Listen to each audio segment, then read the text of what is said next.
metaverse. The metaverse is discovering the Americas again, or even a new solar system. What you're doing, if you think of the world as constrained by its own GDP because of humans, productivity, resources, the metaverse has none of that. So there is a possibility that the metaverse allows us people to earn incomes in a world free of the constraints, free of the debt shackle, in this new world of crypto that allows us to create our own worlds in the way that we want it. And they are kind of, if you go to its logical conclusion, it's kind of, we create our own fake world, however we want it to be. And you can live in whatever world you want. Like you and I will live in different online worlds. You'll be on, one social media site, I'll be in the other. We've been reading different articles. We live in different worlds already. Right. Our worlds overlap quite a lot, but we live in different worlds. Yeah. But sooner or later, I can be in a room with different people. Right. And they can be all around the world. And they can all be all like-minded, which creates all this splits and a realignment of what states are. And this whole thing of this fourth turning is we're going to a very, very different world, much like the post-British Empire world was very different to that world. Right.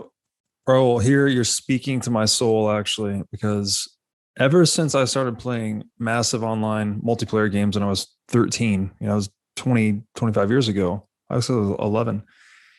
I had this deep intuition that this was going to be where the world was going. It's like there were just so many factors that could be economized in the digital world that you can't do in the real world. There's a lot of advantages. And now that we see tech becoming increasingly immersive too, like right now we're still talking through a screen, you and I'm looking at a laptop, we're but this, don't forget, if we'd done this 2 years ago, we'd have done it in studio together. Right, exactly. We've already transitioned to this is normal. Yes. So there's been this accelerant on the use of digital technology, but now the immersiveness of digital technology is also growing in tandem. So my long-standing thesis for the world is that the real world is becoming a video game. And so to hear you say that everything's headed into the metaverse, that resonates with me very loudly. So the question you and I need to think about is, okay, a full immersive metaverse experience is 15, 20 years away. Now, the metaverse is not one place. It's not one thing. Right. I think of it as like this digital fluidity where we can move around, we do our things. Yeah.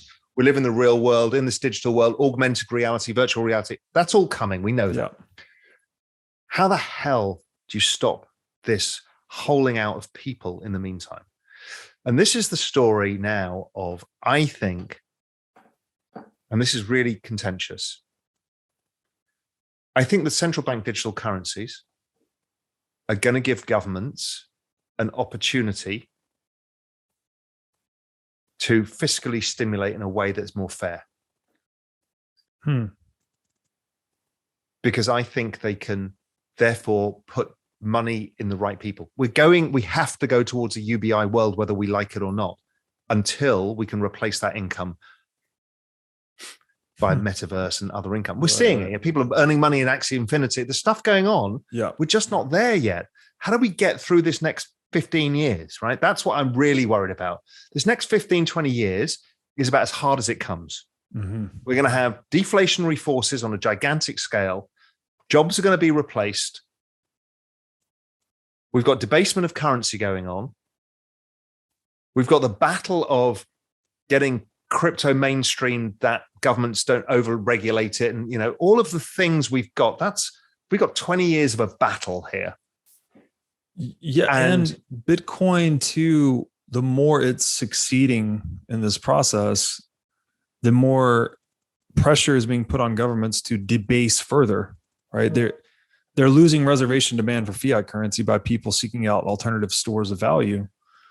So that creates even more inflationary pressure and more economic dispossession. Well, because if we all take our money out of the system, which is the collateral of the system, there's no money in the system, right? Exactly. And There's no velocity of money in the old system. It's all in the new system. And we're seeing the velocity of money in the new system by the rise of NFTs, right? Yeah. That's pure velocity of money going on. Right.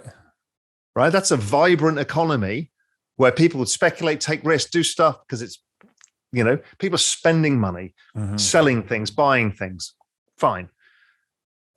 In the regular world, it's not the same. We've got the velocity of money that's falling because of this demographic and the debt and all of the other stuff. So I do think that you don't have a choice but to change how you stimulate. Because let's assume, as you and I have, that debasement is accepted. That is the only answer they've got, and it's going to keep going, right? So how do you stop the people revolting? Right. You have to give them money or opportunity. Redirecting the flow of the Cantillon effect or the redistributive quality of debasement away from asset owners and towards the working class. Capital to wages. It's capital to labor. That has to happen. Right. Right. And this is why the progressive left is going to be hard to beat. Because regardless of your political affiliation or your economic affiliation, it's populism. You've got 86 million millennials who are pissed at what's happened, and they tend to be more progressive in their attitude. Right. And they want the rights that their parents got, which is the rights of the American dream. The baby boomers never got it in the end. They kind of destroyed it all. Yeah. But so they are going to force, by voting power, progressive policies.